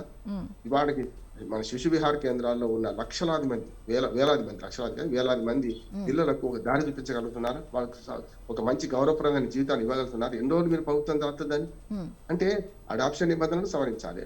అట్లానే మనకు ఇట్లాంటి నేను చెప్పిన చిన్న పిల్లలను దత్తత ఇచ్చేదాన్ని పెంచే ప్రయత్నం చేయాలి. ఇవన్నిటి వల్ల వాళ్ళకి అద్భుతమైన భవిష్యత్తు ఇస్తారు. వాళ్ళు పెరిగితే ఇంకా కొంతమంది ఉత్పత్తి అవుతుంది. ఇది కేవలం మనకు సరుకు ఉత్పత్తి కాదు, ఇది పిల్లల పెంపకం, పిల్లల పుట్టుక అనేది సరుకు ఉత్పత్తి, దీనికి సంబంధం లేదు. ఇది కేవలం మన వీళ్ళు చంద్రబాబు నాయుడు అంటే అంతా కూడా CEO ఎవరికి ఏదో సూపర్ దాని బతుకు ఊహల్లో బతుకుతుంటారు. సమస్య లేదు అక్కడ. నేను రెండో కోణం కూడా మన మీడియా ద్వారా నేను విజ్ఞప్తి చేస్తున్నాను. అన్ని ప్రభుత్వాలు కూడా సంతానలేమితో బాధపడుతున్న వాళ్ళకు, పిల్లలకు వాళ్ళకు మంచి జీవితాన్ని ఇవ్వండి. వాళ్ళు భవిష్యత్తు వాళ్ళు మంచిగా వాళ్ళకు చదువుకునే పిల్లల్ని ఇవ్వండి. దానికి అవసరమైన చట్టాలు మార్చండి, అవసరమైన ఏర్పాట్లు చేయండి. నిజంగానే వెంటనే ఎక్స్చేంజ్ చేసుకునే వీలు కల్పించండి. ఎవరికైతే ఇష్టం లేదో, మాకు ఎక్కువ పిల్లలు ఉన్నారో వాళ్ళకి ఇచ్చేస్తామంటే దాన్ని తగిన ఏర్పాటు చేయండి. అందులో మళ్ళీ రెండో కోణం కూడా పెరుగుతుంది, అమ్మకాలు కొనుగోలు జరగవద్దు. ప్రభుత్వం ఎన్నికలు చేయండి. ఎన్ని లక్షల మంది వస్తారు చూడండి. నేను అప్లికేషన్స్ పెండింగ్ లో ఉన్నాయి. నేను ఆ కమిటీలో మెంబర్ని కనుక చెప్తున్నాను. చాలా వరకు ఏమైంది అంటే లక్షల అప్లికేషన్ పెండింగ్ ఉన్నాయమ్మా. కర్ణాటకలో 13 ఏళ్ల దాకా దొరకారట పిల్లలు. 13 ఏళ్ళు వాళ్ళ మన సీనియారిటీ ఉంటే, అది మన తెలంగాణలో 7 ఏళ్ల సీనియారిటీ ఉంటే తప్ప దొరకారట. 7 ఏళ్ల దాకా ఎట్లా ఎవరు ఆగుతారు చెప్పండి? మీరు ఇటువంటి వాటి సమస్యలకు సరైన విధంగా పరిష్కారం చూపించకుండా పిల్లలు కానివ్వండి నేను చెప్తే ఏమన్నా యంత్రాల పిల్లలు కనడానికి మనుషులు ఏమన్నా సమస్య లేదు. సామాజిక ఆర్థిక రాజకీయ పరిస్థితులు మారకుండా మీరు పిల్లల్ని కనమని చెప్తే మీరు ఊహల్లో బతుకుతున్నట్లు లెక్క, మీకు సమాజం మీద అవగాహన లేనట్లు లెక్క. చంద్రబాబు నాయుడుతో సహా నేను చెప్తున్నాను, అది కరెక్ట్ కాదు. కోటేశ్వరరావు గారు, ఇప్పుడు చంద్రబాబు నాయుడు గారు నిన్న శాసనసభలో ఈ అంశం మీద మాట్లాడుతూ, ఇప్పుడు గవర్నమెంట్ జాబ్ వాళ్ళకి, అదే లేడీస్కి అయితే మాత్రం ఇట్లా 1 year వరకు ప్రసవం తర్వాత 1 year వరకు సెలవులు ఇస్తామన్నట్టుగా చెప్పి, హస్బెండ్ కూడా 1 or 2 months సెలవులు అన్నారు. అయితే ఇప్పుడు జనాభా పెంచాల్సిన ఓన్లీ గవర్నమెంట్ ఎంప్లాయీసేనా? మిగతా వాళ్ళు కూడా ఉంటారు కదా, మరి వాళ్ళ పరిస్థితి ఏంటి? మరి వాళ్ళ కంపెనీలకు సంబంధించిన వాళ్ళు కూడా ఇలా సెలవులు ఇవ్వాలి కదా. దాని గురించి కూడా మనం మాట్లాడుకోవాల్సిన అవసరం ఉందని నేను అనుకుంటున్నాను. మీరు ఏం చెప్తారు దీని మీద? ఇప్పుడు చంద్రబాబు నాయుడు గారు ఆంధ్రప్రదేశ్ లో పేదరిక నిర్మూలన గురించి ధనికులుగా ఉన్నటువంటి వాళ్ళు దాతృత్వంతో పేదలను ఆదుకోవాలని చెప్పేసి చెప్తున్నారు. ఎక్కడైనా ప్రపంచంలో ధనికులుగా ఉన్నటువంటి వాళ్ళు దారిద్ర్యంలో ఉన్నటువంటి పేదలను ఆదుకొని పైకి తీసుకొచ్చినటువంటి ఉదంతాలు ఎక్కడన్నా ఉన్నాయంటే ఎలాగూ లేవు. ఉమ్, ఇవాళ ఆంధ్రప్రదేశ్ లో కానీ లేదా తెలంగాణలో కానీ జిల్లాల మధ్య మైగ్రేషన్ అంటే ఒక ప్రాంతంలో పని లేనప్పుడు మరొక ప్రాంతంలో పనికి వెళ్ళేటువంటి వాళ్ళు గణనీయమైనటువంటి సంఖ్యలో ఉంటారు. ఉమ్, ముఖ్యంగా ఆంధ్రప్రదేశ్ లో ఈ పరిస్థితి ఎక్కువగా ఉంది. మరి అలాంటి పరిస్థితుల్లో ఉమ్, ఆ పిల్లల్ని తీసుకెళ్లేటువంటి వాళ్ళు తమతో పాటు తీసుకెళ్తున్నారు. తమతో పాటు తీసుకెళ్లి ఆ పిల్లల్ని కూడా పనుల్లో పెడుతున్నారు. ఉమ్, చైల్డ్ లేబర్ ప్రాబ్లం అనేటువంటిది ఆంధ్రప్రదేశ్ లో అనేక జిల్లాల్లో ఇప్పటికే ఉంది. అధికారికంగా లెక్కల్లో లేకపోవచ్చు, లేకపోతే అధికారికంగా ఎవరో ఉందని అంగీకరించకపోవచ్చు. అదొక వాస్తవం. ఆంధ్రప్రదేశ్ లో కానీ తెలంగాణలో కానీ పత్తి ఫిట్టింగ్ అంటే పత్తి తీతకు సంబంధించినటువంటి వాళ్ళు ఎక్కువ మంది పిల్లల్ని పెట్టడం అనేటువంటిది అందరికీ తెలిసినటువంటి సత్యం. ఉమ్, ఇలా అనేకమైనటువంటి సమస్యలు ఆ చంద్రబాబు నాయుడు గారి హయాంలోనే లేదా ఆయన పాలనలోనే ఉన్నాయి. ఉమ్, రెండోది చైల్డ్ లేబర్ ఎవరు ఎక్కువగా ఉన్నారు అంటే ఉమ్, మొత్తం అనేక సర్వేలు కానీ లేదా గణాంకాలు కానీ ఉమ్, ఎస్సీ ఎస్టీ బీసీ ఉమ్, వీళ్ళే ఎక్కువ మంది ఉన్నారు. ఉమ్, కానీ వీళ్ళందరికీ సంబంధించినటువంటి కార్యక్రమాలు ఏంటి, వీళ్ళని ఏ విధంగా ముందుకు తీసుకెళ్తారు. ఉమ్, రెండవది సంచార జాతులు అనేటువంటి వాళ్ళు కూడా రెండు తెలుగు రాష్ట్రాల్లో గణనీయంగా ఉన్నారు. ఉమ్, వాళ్ళకి ఒక స్థిర నివాసం అనేటువంటి ఉండదు. ఉమ్, అటువంటి పిల్లల భవిష్యత్తు కూడా ఒకటి. ఉమ్, ఆంధ్రప్రదేశ్ లో కూడా ధనిక రాష్ట్రము లేకపోతే సంపదలు ఉన్నాయని చెప్పేసి చెప్పుకునేటువంటి చోట కూడా ఉమ్, మహిళల్లో పిల్లల్లో అనీమియా అనేటువంటిది అవును. ఉంది. ఉమ్, దాన్ని ఎట్లా పోగొడతారు? ఉమ్, ఈ మధ్యనే వార్తలు వచ్చినాయి. అవును. కేంద్ర ప్రభుత్వం ఫోర్టిఫైడ్ రైస్ అంటే ఈ అవసరమైనటువంటి పోషకాలను అందించేటువంటి వాటిని విత్డ్రా చేసుకుంటాంది అని చెప్పేసి చెప్తున్నారు. మరి ఇలాంటివన్నీ చేస్తూ ఒకవైపు ఉమ్, ఆరోగ్యాన్ని రక్షించాల్సినటువంటి వాళ్ళు అనారోగ్యాన్ని పెంచుతూ ఈ విధంగా చేస్తున్నటువంటి వాళ్ళు ఉమ్, మరి పిల్లల్ని కనమని ఈ ఇతర సుభాషితాలు చెప్తా ఉంటే ఎవరు పట్టించుకుంటారు? అందుకనే కొన్ని సందర్భాల్లో అంటే నాలాంటి వాళ్ళు డాక్టర్ రామ్మోహన్ రావు గారు లాంటి వాళ్ళు అటువంటి పదజాలాన్ని లేదా ఆ విధమైనటువంటి ఆర్గ్యుమెంట్ చేయకూడదు కానీ ఉమ్, క్రూడ్ గా చంద్రబాబు నాయుడు గారు మీరు ఎంతమంది పిల్లలు కన్నారు, ఉమ్, మీ కొడుకు లోకేష్ ఎంతమంది పిల్లలు కన్నారు ఉమ్, అనేటువంటి ప్రశ్నలు వేశారనుకోండి ఎవరికైనా ఉమ్, ఏం సమాధానం చెప్తారు వాళ్ళు? ఉమ్, అందుకని అనేకమైనటువంటి అంశాలు ఇందులో ఉమ్, సామాజిక పరమైనటువంటి అంశాలు ఉన్నాయి కనుక ఉమ్, చెప్పేటప్పుడు బాగానే చెప్తారు ఎవరైనా ఉపన్యాసాలు అసెంబ్లీలో లేకపోతే ఇంకోటి ఉమ్, ఆచరణ అనేటువంటి దానికి ఉంటే ఎవరైనా గౌరవిస్తారు. ఈ గౌరవించడం అనేటువంటి కూడా ఈ పిల్లల విషయంలో మాత్రం ఎవరు ఏం చెప్పారు? ఈవెన్ తెలుగుదేశం పార్టీ వాళ్ళు ఉన్నారు, లేకపోతే మెజార్టీ వాళ్ళే ఉన్నారు కదా, ఉమ్, వాళ్ళందరినీ ముగ్గురేసి నలుగురేసి పిల్లల్ని కనమనండి ఆ ఫ్యామిలీస్ ఉమ్, చెప్పగలరా? అవును. చెప్పి ఒప్పించగలరా? ఉమ్, బీజేపీ వాళ్ళు కానీ బీజేపీ వాళ్ళ మీద వచ్చినటువంటి విమర్శ కూడా అదే కదా, అవును. ఉమ్, మీ కుటుంబాల్లో మీరు ఎంతమంది పిల్లలు కలిగి ఉన్నారనేటువంటి ప్రశ్న అనేక గతంలోనే వచ్చింది ఇవన్నీ. అవును. అవును. అందుకని ఇది ఒక సామాజికమైనటువంటి సమస్య. ఉమ్, ఖచ్చితంగా భవిష్యత్తులో మరొక 40 సంవత్సరాలకో 50 సంవత్సరాలకో దేశంలో కూడా వృద్ధులు ఎందుకు పెరుగుతున్నారు అంటే ఉమ్, జీవన ప్రమాణాలు పెరుగుతున్నాయి, గతంలో లేనటువంటి వైద్య సౌకర్యాలు అందుబాటులోకి వస్తున్నాయి. ఇట్లాంటి అనేక రకాల కారణాలు కూడా దోహదం చేస్తున్నాయి.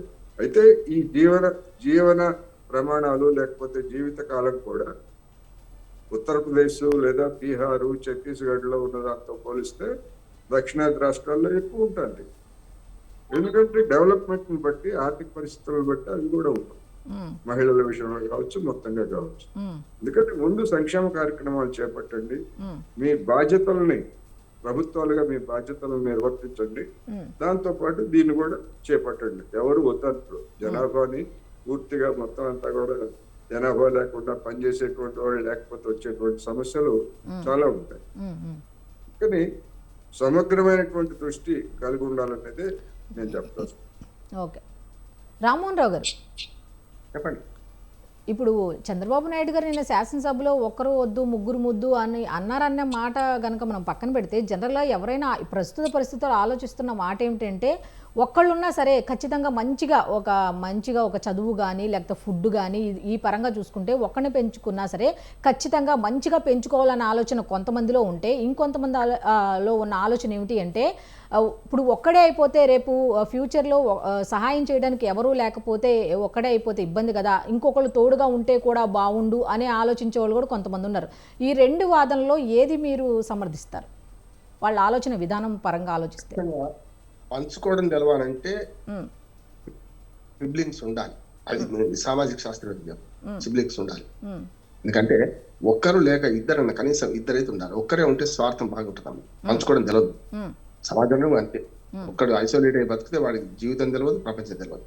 కనుక ఇద్దరన్న ఉండాలి. అది ఆడవాళ్ళు కావచ్చు, ఇద్దరు. ఇంకా ఈ మధ్యన కొంచెం సమాజంలో బాగా పెరిగింది ఏంటంటే, గతంలో మగపిల్లలు ఉండాలని ఆడపిల్ల 5-6 కన్న తర్వాత చివరికి మగపిల్లవాడు పుట్టేదాకా చేసుకున్నాడు. ఇప్పుడు అట్లా లేదు. మహాలక్ష్మి కావాలి మా ఇంటికి అనే వాదన కూడా పెరిగింది. ఒక రకంగా సమాజం అభివృద్ధి ఈ విషయంలో ఆడ మగ మధ్య తేడా చాలా తక్కువ ఉన్నది. ఇప్పటికి లేదా, అస్సలు లేదంటలేదు కానీ ఉన్నది. కానీ అందుకని ఇప్పుడు వీళ్ళందరినీ ఒకటే మాట, ఎదుటి వారికి చెప్పేటందుకు నీతులు ఉన్నాయి అని మాట పాట ఉన్నది ఎన్టీ రామారావు సినిమా. వీళ్ళందరూ ఎదుటి వారికి నీతులు చెప్తున్నారు. వాళ్ళు నిజంగానే కోటేశ్వరరావు గారు మేము చంద్రబాబు నాయుడు మోడీ నాయుడు మాకేం ఉండదు మొదలాటం, కానీ తప్పనిసరి అనాల్సి వస్తున్నది. అంటే మీరు చెప్పేది ఒకటి చేసేది ఒకటి కదా. రెండోది, నేను ఇవాళ వాకింగ్ పోతూ హైదరాబాద్ లో మనకు స్లమ్ ఏరియా కూడా కాదు, పెద్ద ఏజీ కాలనీ నిర్మాణాలు జరుగుతున్నాయి. అక్కడక్కడ నిర్మాణ కార్మికులు ఉన్నారు, నిర్మాణ రంగాలు కార్మికులు. నేను ఫుల్ఫిల్ చేద్దామని మన కోటేశ్వరరావు చెప్పేశారు, ఇది సంచార జాతులు అని చెప్పారు. నిర్మాణ రంగంలో ఉన్న కార్మికులు ఉంటారు కదా, వాళ్ళు రెక్కల కష్టం మీద ఆధారపడతారు. ఆ బిల్డింగ్ పూర్తయ్యేదాకా కుటుంబం అక్కడ ఉంటుంది. అక్కడి నుంచి ఇంకో డేట్ షిఫ్ట్ అవుతారు. కుటుంబం అంతా కష్టపడి ఇల్లు కడతారు. ఇల్లు కట్టిన తర్వాత వాళ్ళకి ఇల్లు ఉండదు, ఇంకో ఇల్లు కట్టేదానికి మళ్ళీ అక్కడ ఉండదు. అంటే ఒక పక్క ఆకాశహారమాలు, ఒక వాళ్ళు అక్కడ చిన్న టెంట్లు కూడా కాదు, మన అబ్రకాడ పెట్టుకుని ఉంటారు. వాళ్ళ పిల్లలు నేను గమనించినాయి. వాడు ఆవాళ్ళు తిరుగుతున్నారు. వాడు నేను పోయి మందలు ఇచ్చిన, ఈ పిల్లవాడు 5 ఏళ్ళు వెళ్తున్నాడు, స్కూల్లో చేర్పించిందా లేదా అని. సామాజిక బాధ్యత మాది కూడా ఉంది కదా. అయ్యో చేర్పించలేదు సార్, స్కూల్ నేను దగ్గర స్కూల్ ఉంది, రేపు పొద్దున నాకు పిల్లవాడు రోడ్డు మీద కనపడితే నేను ఏం చేస్తా అని చెప్పిన. సామాజిక బాధ్యత ప్రభుత్వాలది కాదు అంటున్నాడు. వ్యక్తులు మనం ఎంత చేయగలుగుతాం, వాడు రేపు నీకెందుకు పోరా అంటున్నాను. రేపు పొద్దున ఇవాళ నా మాట విన్నాడు, చేర్పిస్తా సార్ అన్నాడు, రేపు నీకెందుకు పోరా అంటే మనం ఏం చేస్తా కదా. అందుకనే చాలా మంది ఆవారం అయితే తిరుగుతున్నారు పిల్లలు 5 ఏళ్ళు 7 ఏళ్ళు కూడా. వాళ్ళు ఏం చేస్తారంటే, వాడు స్కూల్లో చెప్పించే స్తోమత ఉండదు, అక్కడి నుంచి బస్సు ఉండదు, సౌకర్యం ఉండదు, వాళ్ళు ఒక్కరిని పంపలేరు, ఇవన్నీ ఉంటాయి కదా. చాలా వరకు రిక్షా కార్మికులు, రిక్షాలు లేవు ఇప్పుడు, చిన్న స్థాయి కూలి పని చేసుకునే వాడు కూడా విద్య, నా పిల్లలు బాగా చదవాలి, బాగా అభివృద్ధి చెందాలని కోరిక ఉన్నది. మేమే రెక్కల కష్టం మీద ఆధారపడుతున్నాం, వాళ్ళని పిల్లల్ని కానీ పారేస్తే ఏం లాభం అని ఉన్నది. కానీ ఇప్పటికి కూడా పేదలు ఎక్కువ మంది పిల్లలు కంటున్నారు. చాలా మంది బర్త్ రేట్ చూసుకుంటే ఈ మధ్యతరగతి వాళ్ళు, లేకుంటే ఇట్లాంటి వాళ్ళు తక్కువ అంటున్నారు. కానీ 2 రకాలు, ఒకటేమో సంతానం లేని కారణం, రకరకాల పీసీఓడీలు కావచ్చు, రకరకాల ఇప్పుడు వస్తున్నది. సంతానం కందామనే ఆసక్తి కూడా తగ్గిన వాళ్ళు కొందరు ఉన్నారు. అంటే అందం చెడిపోద్దని రకరకాల ఇదో వర్గం తయారైంది మన దగ్గర. అట్లేం తక్కువేం లేదు. నేనేమంటానంటే, పేదలు ఇప్పటికి కూడా పిల్లలు ఎక్కువ మంది కాదు. వాళ్ళకు ఉద్యోగ భద్రత మనకు అది ఇస్తే ఎట్లా ఉంటది. ఒక మాట చెప్తున్నాను, యువ భారతం అనేది నవభారత నిర్మిద్దానికి మేము స్లోగన్తో పనిచేస్తున్నాం. యువ భారతం కరెక్టే, నవభారతం నిర్మించేదానికి ఆశలు సన్నగిలుతున్నాయి కదా అంటున్నాను. నవభారతం నిర్మించాలని చేయాలి, వీడు 18 ఏళ్ళు రాగానే ఇంత ఉద్యోగ భద్రత ఉండాలి, ఏదో ఉద్యోగం దొరకాలి. ఇలా గిగ్ వర్కర్స్ 20 రూపాయలకు 30 రూపాయలకు కమిషన్ కోసం స్కూటర్ల మీద, బండ్ల మీద ఎగబడి ప్రయాణం చేసి 10 మినిట్స్ మేము పోట్లాడి మరి దాన్ని చేయించేసినాం. 10 మినిట్స్ డెలివరీని బ్లింకిట్ వాడు పెట్టేవాడు, తీసి పడేసాం. వద్దాను, ఎందుకు పెడతాను 10 మినిట్స్ అంటే చస్తున్నాడు వాడు రోడ్డు మీద పడి. అంటే ఇవాళ గిగ్ వర్కర్స్ జొమాటో, స్విగ్గీ, రకరకాల ఇవాళ నిజంగా చెప్పాలంటే ఒక నయా ధనిక వర్గం, మధ్యతరగతి కొంచెం పెరిగింది మన దగ్గర. దాంతో ఏమైందంటే అన్ని ఇంటికి తెప్పించుకోవాలి. రోడ్డు మీద పోయే సమస్య, మానవ సంబంధాలు అస్సలు లేవు. నేను రోడ్డు మీద తిరిగి ప్రతి కిరాణా షాప్ పోతే నాకు గుర్తుపడతారు, అప్పిచ్చువాడు వైద్యుడు ఎప్పుడు ఇక్కడ తెగకపారు ఏరుంది దిగుచుడు అన్నట్టు. ఈ సంబంధాలు, మానవ సంబంధాలు కలిగి ఉండాలి, అవి లేవు ఇప్పుడు. కనుక తెప్పించుకుంటున్నారు కదా.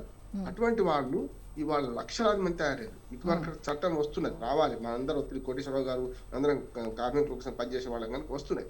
కానీ ఇంకా రావాల్సింది ఏంటంటే, విద్య, ఆరోగ్యం గ్యారెంటీ ఇచ్చి మీరు పిల్లలకన్నా మీరు చెప్పకపోయినా అంటారు. 3వది ఉపాధి కల్పన. ఉపాధి కల్పన ఏమైతుందంటే, ఉపాధి కల్పన కావాలంటే నైపుణ్యం పెరగాలి. నైపుణ్యం లేకుండా ఉపాధి కల్పన జరగదు. రెక్కల కష్టం మీద ఆధారపడే వర్గాలు తక్కువైంది. వాళ్ళ ప్రతిదానికి యాంత్రీకరణ వచ్చేసింది. ఇవాళ చూస్తున్నా అమెజాన్ వాడు కొన్ని వేల మందిని తీసేస్తున్నాడు. ఎందుకు తీసేస్తున్నాడు అంటే ముఖ్యంగా సాఫ్ట్వేర్ వైట్ కాలర్ జాబ్స్ పోతున్నాయి అక్కడ. ఎందుకు పోతున్నాయి? వాడు ఏమంటున్నాడు అంటే నాకు యంత్రం చేస్తుంది, 10 మంది చేసే పని ఒక యంత్రం చేస్తుంది, బిల్డింగ్ నుంచి అది చేసేస్తుంది, నువ్వు నాకు అవసరం వెళ్ళిపోమంటున్నాడు. మరి అటువంటి అప్పుడు నేను చాలాసార్లు కాలేజీలో పోయి ఉపన్యాసాలు ఇచ్చే ప్రయత్నం అవుతున్నప్పుడు నాకు ఒక అనుమానం వస్తాయి.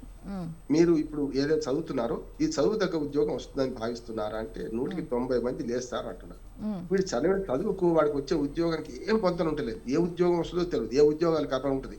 వాటి నుంచి సరిగ్గా 5 ఏళ్ల తర్వాత ఉద్యోగ కల్పనలో చాలా ఒడిదొడుకులు వస్తాయన్నమాట. మరి అటువంటి దానికి గ్యారంటీ ప్రభుత్వాలు గ్యారంటీ ఇవ్వాలి కదా.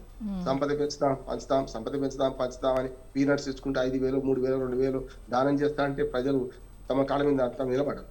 తమ పిల్లలకు మంచి విద్య, మంచి ఆరోగ్యం, ఉపాధి కల్పనకు అవసరం నైపుణ్యాభివృద్ధి లేకుండా ఈ భారతదేశంలో పిల్లలు కానీ మనం చెప్పే నైతిక హక్కు, సామాజిక హక్కు అస్సలు ఈ రాజకీయ పట్ల అది చేయకుండా ఇవాళ మీరు పిల్లలు కానీ స్లోగన్ ఇస్తే నేను చెప్పిన చంద్రబాబు నాయుడు అంతా అవకాశవాద రాజకీయాలు. అటు పక్క బీజేపీకి వంత వాడే బదులు ఆ వంత ఇంకో రకంగా వాడుతున్నాడు. ఒకటి సామాజికం అంటాడు, లేకపోతే రాజకీయం అంటాడు, అట్లా వాడుతున్నాడు. కరెక్ట్. రెండు ఒకటే, భావన ఒకటే, మన రెండు పట్టాలాంటి సమాంతరంగా పోతే బీజేపీతో కలిసి నడుస్తున్నాడు. నడవక ముందు అట్లే, నడిచినా కూడా అట్లా. కానీ ఇక్కడ ఏమవుతుందంటే మీరు నైపుణ్యాభివృద్ధి పెంచి వీళ్ళకు బంగారు భవిష్యత్తు ఇస్తా అంటే ఎవడు పిల్లలను కనుకుంటా ఉంటాడు అంటున్నారు. కన్న వాళ్ళకి మీరు ఏం న్యాయం చేస్తున్నారు అంటున్నారు. ఇప్పటికీ పేద వర్గాలలో 4-5 పిల్లలు కూడా ఉన్నారు ఇప్పటికి కూడా ఈ సమాజంలో. అది ముస్లింలే కాదు, హిందువులలో కూడా ఉన్నారు. మరి వాడికి ఏం న్యాయం చేస్తున్నారు? మీరు వాడికి ఏం చేస్తున్నారు? ఎక్కడ ఇంకా గట్టిగా మాట్లాడితే ముస్లింలే తక్కువ మంది అంటున్నారు. నాకు తెలిసిన చాలా మంది ఉన్నారు పిల్లలు. ఇద్దరు ఎందుకు సార్ అనవసరంగా మా వాళ్ళే మేమే 10 మంది బుట్టి ఇట్లా పాడైపోయినాం, ఇంకెందుకు సార్ అని సామాజిక వచ్చింది. అది కూడా ఏంటంటే మీరు మరణాలు జననాల సంఖ్య మధ్యన స్థిరీకరణ జరగకుండా ఒక రకంగా చెప్పాలంటే పెరిగింది. మరణాల సంఖ్య తగ్గింది, జననాల సంఖ్య తగ్గింది, రెండు తగ్గినాయి. దానివల్ల ఈక్వేషన్స్ మారిపోతున్నాయి ఇవాళ. అందుకని జనాభా సంక్షోభం వస్తుందని నేను భారతదేశానికి అవకాశం లేదంటున్నాను. జనాభా సంక్షోభం యూరప్ దేశాల్లో వచ్చినంత వేగంగా మనకు రాదంటున్నాను. అవుతుంది కానీ అంత వేగంగా రాదు. ఇవాళ 140 కోట్ల మంది 160 కోట్ల మంది దాకా పోయి ఆగుతుందేమో చెప్పలేను, కానీ 160 దాకా మాత్రం పెరిగే అవకాశం ఉంది. మనం పెరుగుతూనే ఉంటాం. 160 కోట్ల మంది వచ్చిన తర్వాత వృద్ధ జనాభా పెరిగినప్పుడు మిగతా సమాజాలకు వచ్చేస్తాను అది ఇబ్బందులు ఉంటాయి. మన దగ్గర ఇప్పటికే కొన్ని ఇబ్బందులు అధిగమిస్తున్నాం. ఉదాహరణకు జీవితకాలం పెన్షన్. మనం 2004 తర్వాత ఉద్యోగాలు వచ్చిన వాళ్ళకు పెన్షన్ లేవు. 2004 తర్వాత ఆ ప్రభుత్వ ఉద్యోగాలు చేస్తున్నారు. అట్లాగే మీరు ఒక మంచి ప్రశ్న వేశారు మనిషిగా. ఈ మన గవర్నమెంట్ ఎంప్లాయీస్ మాత్రమే ఇది ఇస్తా ఉంటుంది కదా. మరి అసంఘటిత రంగంలో ఉన్న వాళ్ళకు మీరు అది సాయం చేయండి. గవర్నమెంట్ ఎంప్లాయీకి ఎవడైనా ఇస్తాడు, సమస్య కాదు. మీరు అది కాదు, అది వద్దంటలేను నేను. కానీ నిజంగా అసంఘటిత రంగ కార్మికులకు వాళ్ళల్లో ఉన్న వాళ్ళకి ఇవ్వాలి కదా. మీరు ఎవరికైతే ఇస్తారు. ఇప్పుడు ప్రైవేట్ సంస్థలకు సంబంధించి సార్ నేను చూసిన సందర్భాలే చాలా ఉన్నాయి సార్. ఇటు ప్రైవేట్ సంస్థలకు సంబంధించి పాప పిల్లల్ని తీసుకొచ్చి ఆఫీసులో కూర్చోబెట్టి వాళ్ళ వర్క్ వాళ్ళు చేసుకుంటూ వాళ్ళకు ఫోను లేకపోతే పుస్తకం ఏదో ఇచ్చి వాళ్ళని అలా కూర్చోబెడుతుంటే అవి చూసి మనసు చలించిన సందర్భాలు కూడా చాలా ఉన్నాయి సార్.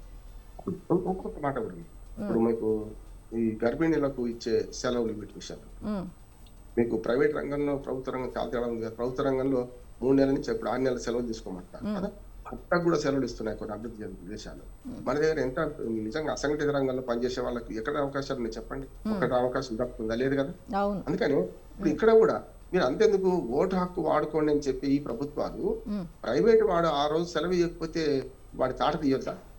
అవును, ఆ మాత్రం చేయలేకపోతుండ్రు. కనుక ఇక్కడికి వచ్చే కల్లా వీళ్ళకి ప్రకృతి సెలవులు పెంచుతామను, లేకుంటే భర్త కూడా సెలవులు ఇస్తామనే ఆదర్శవంత సమాజం మీరు చేయండి, మొదలు పెట్టండి. ఫస్ట్ ప్రైవేట్ రంగంలో నేను చెప్పేది. ప్రభుత్వ రంగంలో మీరు ఎట్లా చేయగలుగుతారు? వాళ్ళ హక్కుల కోసం పోరాడుతుంది. ప్రభుత్వ రంగంలో సంఘటిత ఉద్యోగులు, టీచర్లు కావచ్చు, ఎవరైనా వాని ఉద్యోగం వాడు చేస్తుంటాడు. వాళ్ళకి మనం దాన్ని ఇవ్వాల్సిన అవసరం. నేను కోటేశ్వరరావు గారు మేము వాళ్ళకి వాటికి వెనుదాన్ని ఇవ్వాల్సిన అవసరం లేదు. సంఘాలు ఉన్నాయి, వాళ్ళకి పటిష్టమైన సంఘాలు ఉన్నాయి. కానీ ఏ సంఘం లేని, ఎలాంటి లేని వాళ్ళందరూ ఉన్నారు కదా. వీళ్ళకు మీరు ప్రభుత్వాలు ఏం గ్యారంటీ ఇస్తారో చెప్పండి. ఇవన్నీ కూడా ఇవేమి ఇవ్వకుండా ఇప్పుడు ప్రసూతి సెలవులు పెంచాలి, భర్త కూడా సెలవు ఇవ్వాలి. ప్రైవేట్ రంగంలో 15,000 లోపు దాటిన ఉద్యోగాలకు ఇప్పుడు ఇవాళ నేను వార్తలు చూశాను. అది వాళ్ళకి పెన్షన్ తో మనకు ఏంటి వాళ్ళ సౌకర్యమే లేదు కదా. వాళ్ళు దాచిపెట్టుకున్న డబ్బులు కూడా వాళ్ళకి తిరిగి ఇచ్చేస్తా ఉంటున్నారు కదా. అంటే ఎక్కడ భద్రత కల్పిస్తున్నారు? సామాజిక భద్రత కల్పించకుండా, విద్య, ఆరోగ్య, ఉపాధి కల్పించకుండా మీరు పిల్లలు కానివ్వండి వేగ్గా స్టేట్మెంట్ ఇస్తున్నారంటే మీకు సమాజం మీద అవగాహన లేనట్టే, కేవలం రాజకీయం కోసం మాట్లాడుతున్నట్టే, లేకపోతే ఏదో చెప్తామని చెప్తున్నట్టు తప్ప ఇంకోటి ఏం లేదు. ఇది మానుకోవాలి వీళ్ళందరూ కూడా. ఖచ్చితంగా రెండు మత కోణం మానుకోవాలి, సామాజిక కోణం కరెక్టే ఉంటే మీరు చెప్పేది ఏదో చేయండి, చేసి చూపించండి. దానికి అవసరమైన నేను చెప్పిన 4-5 ఉన్నాయి, నేను కొడిసరావు గారు చెప్పాను కదా, ఆ వరుసగా చేసుకుంటామండి. అలాగే అడాప్షన్ రూల్స్ మార్చాలని కూడా నేను ఖచ్చితంగా డిమాండ్ చేస్తున్నాను. ఈ లక్షలాది మంది పిల్లలు లేని తల్లిదండ్రుల తరఫున చెప్తున్నాను, వాళ్ళు ఖచ్చితంగా వీటిలో మనకు ఎవరైనా దత్తత ఇస్తా అంటే తీసుకునే వెసులుబాటు ఈజీ కల్పించండి. డబ్బులు మారుతాయా, డబ్బులు మారకపోతే వేరు, కానీ ఇది కొంచెం ఇట్లాంటి అన్ని సామాజిక సమస్యలు అడ్రస్ చేయకపోతే మనం కేవలం ఒక మెటీరియలిజంతోనే మాట్లాడితే మాత్రం దీన్ని అర్థం పరమార్థం ఉంటుంది, దానికి పరిష్కారం కూడా దొరకదని. ఓకే సార్, థ్యాంక్ యూ అండి. అయితే ఈరోజు డిబేట్లో పాల్గొన్నటువంటి సంధ్య గారికి, అలాగే మన్నం కోటేశ్వరరావు గారికి, అలాగే బండారు రామ్మోహన్ రావు గారికి కూడా ధన్యవాదాలు తెలుపుకుంటూ డిబేట్ని అయితే ముగిద్దాం.